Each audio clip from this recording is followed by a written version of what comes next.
Chapter 9. Jill whipped her Beretta toward the sound, the mournful shriek echoing all around as the door slipped closed behind her. Then she saw the source of the noise and relaxed, smiling nervously. What the hell are they doing in here? She was still in the back part of the house and had decided to check out a few of the other rooms before heading back to the main hall. The first door she'd tried had been locked, a carving of a helmet on the key plate. Her picks had been useless, the lock a type she'd never encountered, so she decided to try her luck on the door across the hall. It had opened easily enough, and she'd gone in ready for anything. Though about the last thing she expected to see was a flock of crows, perched along the support bar of the track lighting that ran the length of the room. Another of the large black birds let out its morose shriek, and Jill shivered at the sound. There were at least a dozen of them, ruffling their shiny feathers and watching her with bright, beady eyes as she quickly surveyed the room for threats. It was clear. The U-shaped chamber she entered was as cold as the rest of the house, perhaps colder, and empty of furniture. It was a viewing hall, nothing but portraits and paintings lining the inner wall. Black feathers lay scattered across the worn wooden floor amidst dried mounds of bird droppings, and Jill wondered again how the crows had gotten inside, and how long they'd been there. There was definitely something strange about their appearance. They seemed much larger than normal crows, and they studied her with an intensity that seemed almost unnatural. Jill shivered again, turning back toward the door. There wasn't anything important in the room, and the birds were giving her the creeps. Time to move on. She glanced at a few of the paintings on her way out, mostly portraits, noticing that there were switches beneath the heavy frames. She assumed they were for the track lighting, though she couldn't imagine why anyone had bothered setting up such an elaborate gallery for such mediocre art. A baby, a young man. The paintings weren't awful, but they weren't exactly inspired either. She stopped as she touched the cold metal handle of the door, frowning. There was a small inset control panel set at eye level to the right of the door, labeled Spots. She punched one of the buttons, and the room dimmed as a single directional light went out. Several of the crows barked their disapproval, fluttering ebony wings, and Jill turned the light back on, thinking, so if these are light switches, what are the controls beneath the paintings for? Perhaps there was more to the room than she'd thought. She walked to the first painting across from the door, a large painting of flying angels and clouds shot with sunbeams. The title was, From Cradle to Grave. There wasn't a switch below it, and Jill moved to the next. It was a portrait of a middle-aged man, his lined features sagging with exhaustion, standing next to an elaborate fireplace. From the cut of his suit and his slick-back hair, it looked to have been painted in the late 40s or early 50s. There was a simple on-off switch underneath, unlabeled. Jill flicked it from left to right, and heard an electrical snap. And behind her the crows exploded into screaming motion, rising as one from their brooding perch. All she could hear was the beat of their dark wings and the sudden manic ferocity of their cries as they swarmed toward her. And Jill ran, the door seeming a million miles away, her heart pounding. The first of the crows reached her as she grabbed for the handle, its claws finding the soft skin at the back of her neck. There was a sharp stab of pain just behind her right ear, and Jill flailed at the rustling feathers that brushed her cheeks, moaning as the furious shrieks enveloped her. She slapped at the air behind her and was rewarded with a startled squawk of surprise. The bird let go of her, reeling away. Too many! Out! Out! Out! She jerked the door open and fell into the hallway, kicking the door closed as she hit the floor. She lay there a moment, catching her breath, relishing the cool silence of the corridor in spite of the zombie stench. None of the crows had gotten out. As her heartbeat returned to something approaching normal, she sat up and carefully touched the wound behind her ear. Her fingers came away wet, but it wasn't too bad. The blood was already clotting. She'd been lucky. When she thought of what could have happened if she'd tripped and fallen. Why had they attacked? What had the control switch done? She remembered the snap of electricity when she'd flipped it, the sound of a spark. The perch. She felt a sudden rush of grudging admiration for whoever had set up the simple trap. When she'd hit the switch, she must have sent a current through the metal bar they'd been perched on. She'd never heard of attack-trained crows, but could think of no other explanation, which meant that someone had gone through a lot of trouble to keep whatever was in that room a secret. To get to the answer, she'd have to go back in. I can stand in the doorway, take them out one at a time. She didn't much like that idea. She didn't trust her aim, and would certainly waste a lot of ammunition. Only fools accept the obvious and go no further. Use your brain, Jilly. Jill smiled a little. It was her father talking, reminding her of the training she'd had before the stars. One of her earliest memories was of hiding in the bushes outside of the rickety old house in Massachusetts her father had rented for them, studying the dark, empty windows as he explained how to properly case a prospect. Dick had made it into a game, teaching her over the next 10 years all the finer points of breaking and entering, everything from how to remove panes of glass without damaging them to walking on stairs so they didn't creak, and he'd also taught her again and again that every riddle had more than one answer. Killing the birds was too obvious. She closed her eyes, concentrating. Switches and portraits. A little boy, a toddler, a young man, a middle-aged man. From cradle to grave. Cradle to grave. Once the solution occurred to her, she was almost embarrassed by the simplicity of it. She stood up and dusted herself off, wondering how long it would take for the crows to return to their roost. Once they were settled, she shouldn't have any more problems uncovering the secret. She cracked the door open and listened to the whispering beat of wings, promising herself to be more careful this time. Pushing the wrong button in this house could be deadly. Rebecca, let me in. It's Chris.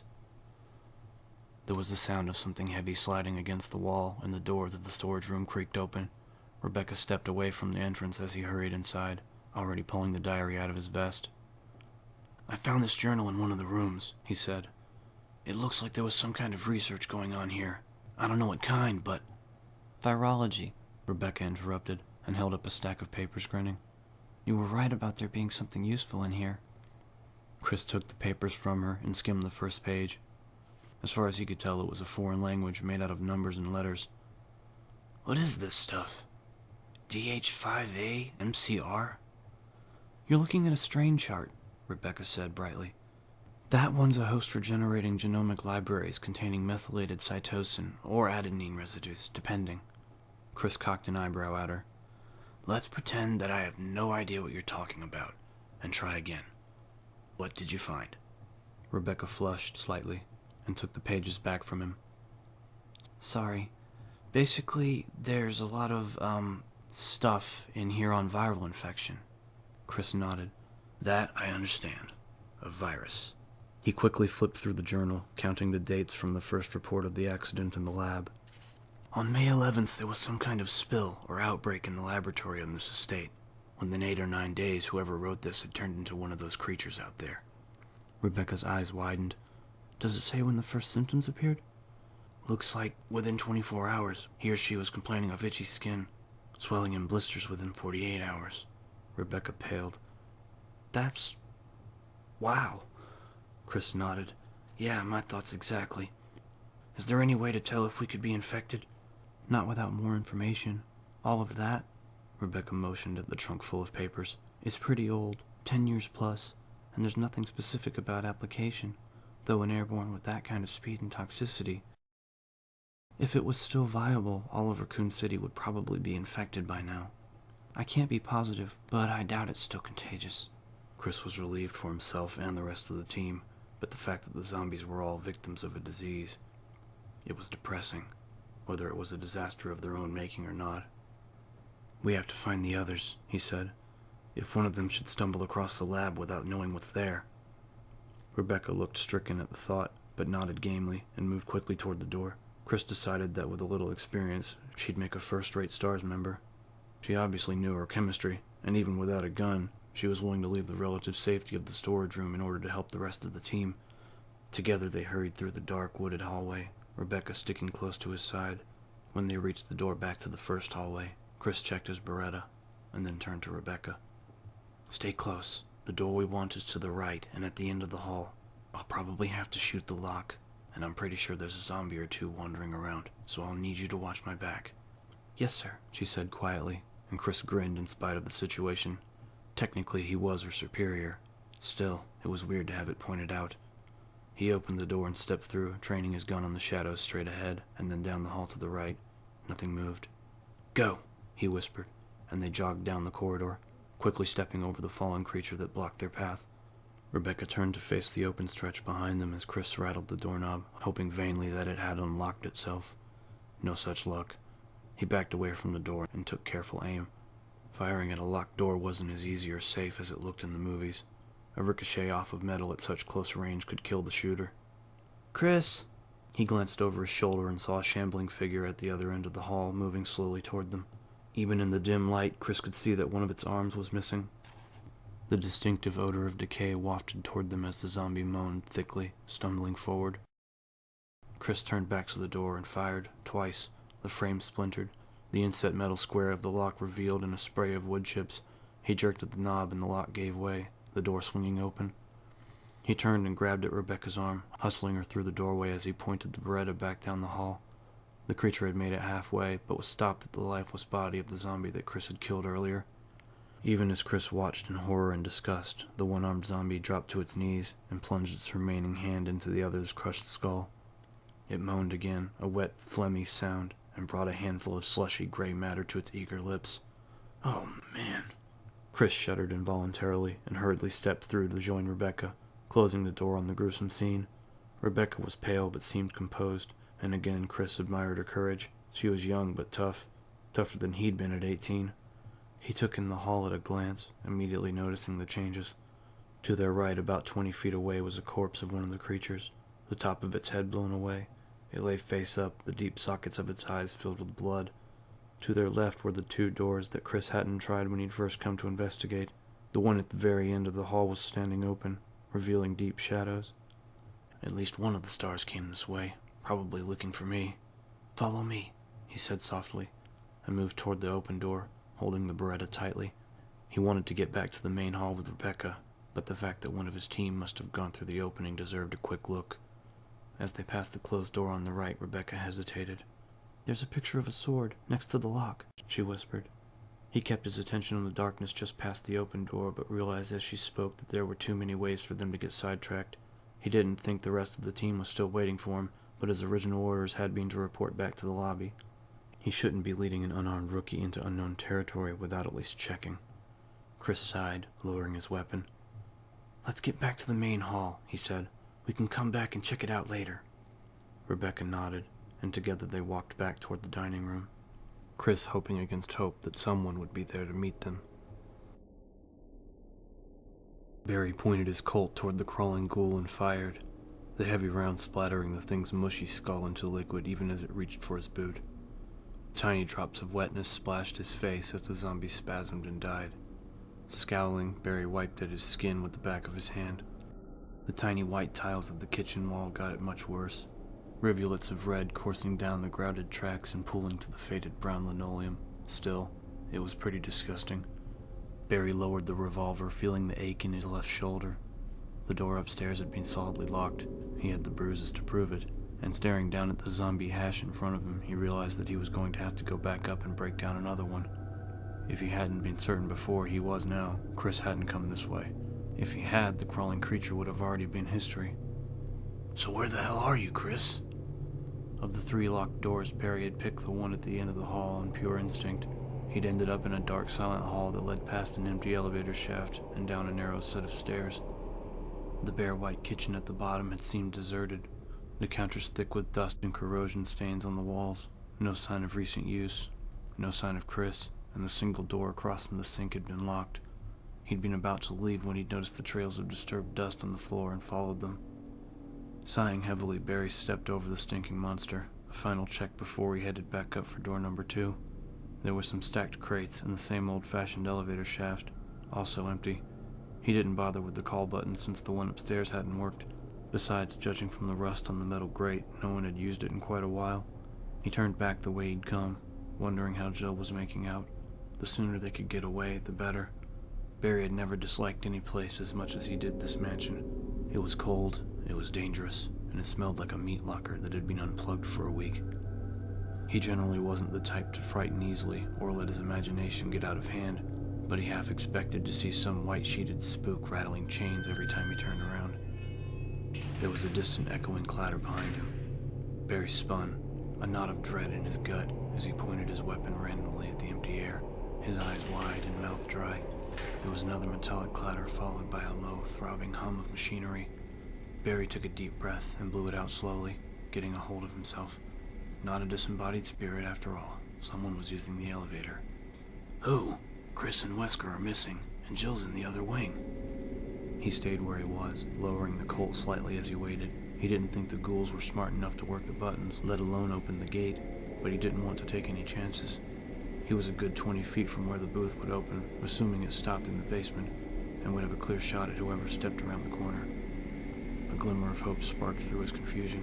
Maybe it was one of the Bravos, or someone who lived here and could tell him what had happened. With a dull clang, the elevator stopped in the kitchen. There was a squeal of dry metal hinges and footsteps. And Captain Wesker stepped into view, his perpetual sunglasses propped on his tanned brow. Barry lowered the revolver, grinning as cool relief swept over him. Wesker stopped in his tracks and grinned back at him. "Barry, just the man I was looking for," he said lightly. "God, you gave me a scare. I heard the elevator start up and I thought I was gonna have a heart attack." Barry trailed off, his grin faltering. "Captain," he said slowly, "where did you go? When we came back, you were gone." Wesker's grin widened. "Sorry about that. I had some business to attend to. You know, call of nature." Barry smiled again, but was surprised by the confession. Trapped in hostile territory, and the man had gone off to take a leak? Wesker reached up and lowered his shades, breaking their eye contact, and Barry suddenly felt a little nervous. Wesker's grin, if anything, seemed to grow wider. It looked like every tooth was showing. "Barry, I need your help. Have you ever heard of White Umbrella?" Barry shook his head, feeling more uncomfortable by the second. White Umbrella is a sector of Umbrella Inc., a very important division. They specialize in biological research, I guess you could say. The Spencer estate houses their research facilities, and recently an accident occurred. Wesker brushed off a section of the kitchen's center island and casually leaned against it, his tone almost conversational. "This division of Umbrella has a few ties to the STARS organization, and not long ago I was asked to assist in their handling of this situation. It's a very delicate situation, mind you, very hush-hush. White Umbrella doesn't want a whisper of their involvement getting out. Now what I'm supposed to do is to get to the laboratories on the grounds here and put an end to some rather incriminating evidence. Proof that White Umbrella is responsible for the accident that's caused so much trouble in Raccoon as of late. Problem is, I don't have the key to get to those labs. Keys, actually, and that's where you come in. I need you to help me find those keys." Barry stared at him for a moment, speechless, his mind churning. An accident, a secret lab doing biological research, and murderous dogs and zombies loose in the woods. He raised his revolver and pointed it at Wesker's smiling face, stunned and angry. "Are you insane? You think I'm gonna help you destroy evidence, you crazy son of a bitch?" Wesker shook his head slowly, acting as if Barry were a child. "Ah, Barry, you don't understand. You don't have a choice in the matter. See, a few of my friends from White Umbrella are currently standing outside of your house, watching your wife and daughters sleep. If you don't help me, your family is going to die." Barry could actually feel the blood drain from his face. He cocked the hammer back on the Colt, feeling a sudden vicious hatred for Wesker infusing every fiber of his being. "Before you pull the trigger, I should mention that if I don't report back to my friends fairly soon, their orders are to go ahead and do the deed anyway." The words cut through the red haze that had flooded Barry's mind, turning his hands clammy with terror. "Kathy, the babies. You're bluffing," he whispered, and Wesker's grin finally disappeared, his expression slipping back into the unreadable mask that he usually wore. "I'm not," he said coldly. "Try me. You can apologize to their headstones later." For a moment neither of them moved, the silence a palpable thing in the chill air. Then Barry slowly eased the hammer back down and lowered the weapon, his shoulders slumped. He wouldn't risk it. His family was everything. Wesker nodded and reached into one of his pockets, producing a ring of keys, his manner suddenly brisk and businesslike. "There are 4 copper plates somewhere in this house. Each one is about the size of a teacup, and has a picture engraved on one side. Sun, moon, stars, and wind. There's a back door on the other side of the mansion where the 4 of them belong."